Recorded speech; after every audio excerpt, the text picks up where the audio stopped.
Happy Friday to everybody. I'm going to jump into today's devotion. I was reading in Second Kings. I say this all the time. I love Old Testament, and sometimes Old Testament can be very confusing, and sometimes it's always very revealing, but there's a lot of times when it's just very confusing. And so I was reading Second Kings. I was going through 4 and read 5 and kind of went into 6 and was looking at Elisha, whose life over and over and over, God just used him in profound ways. He performed miracles. He was prophetic. Even to the point of telling in chapter 6, I believe it was, when he's talking about.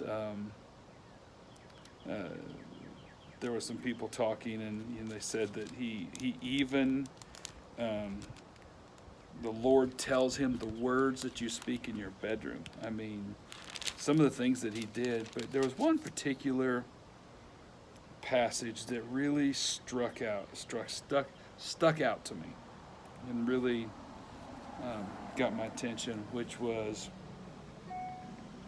in 5, we hear about this man named Naaman who has leprosy. And he is a Syrian officer. He's actually a great man. He's well respected. He's wealthy because of his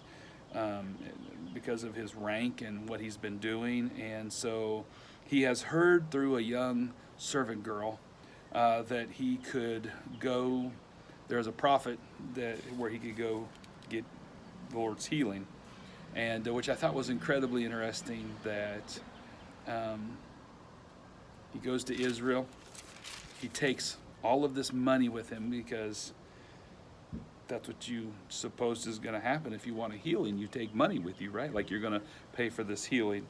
And the king of Israel is upset, because this man shows up with all this money, and he's like, what am I supposed to do for you? And he finally goes to Elisha, the man of God, and when he meets up with him, it's almost like Elisha was like nonchalant about it, He's like, here's my problem, and Elisha's like, oh yeah, just go down to the river, dunk yourself 7 times, and you'll be good. In fact, he's like, you're going to have the skin of a young boy. And so that had to be exciting. However, Naaman gets angry. He gets upset. One is because he had a mindset, he had a thought process of what he thought the miracle was going to look like. He thought it involved his money, his wealth, and then he also thought that it had to do with how it was going to be this big, flashy, showy thing. Like, it was going to be this big deal. And it was like, it would get people's attention. And he's angry, he's upset, and one of his servants is like, before that, it says, he said, are not Abana and Pharpar, the rivers of Damascus, better than all the waters of Israel? Couldn't I wash in them and be cleansed? So he turned and went off in a rage. How often do we go to the Lord with a need, and then this little nonchalant thing happens? We don't even see that he's working towards the miracle, and we're like, no, this is not the way it should be. This is not what you do. Wouldn't this be better? Wouldn't this be the better way to do it? Actually, if you're going to heal me, why did I even need to go all this distance? Why did I need to travel and do all this? If I was just going to dip in the water, I could have done it over there.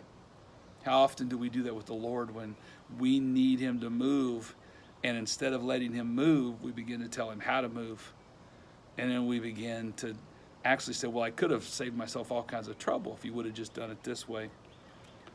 And we need wise counsel around us. Sometimes when we're missing it, we need wise counsel. We need friends. We need people that will say, no, look, God's moving. I know it's not in a big flashy way, but he's moving.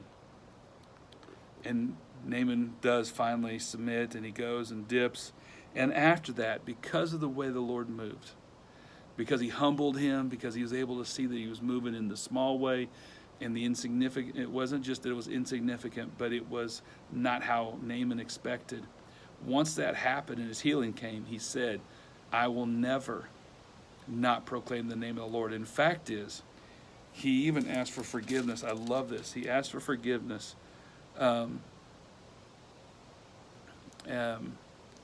that he said, where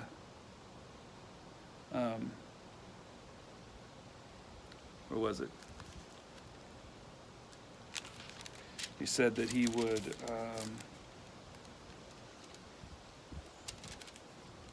where is it? I know it's in here. But basically what he said was, the man I serve, the person I serve, when he goes in and he bows to his God, I have to help him. I'm going to have to help him bow. And please forgive me that when I bow, I'm not bowing to his God. I will only claim the name of the Lord. But I'm going to help this man. And I love that he recognizes the power of that. And so all that, this is what I want to encourage you with. All healing and transformation is a gift from God that is by grace. Transformation is a gift of grace from God. Healing is a gift of grace from God. And so I would encourage you, as you are seeking the Lord to move in your life and you have things that you need and you're asking him, you're calling out to him. 1, be patient. 2, know that it's grace, not anything that you do.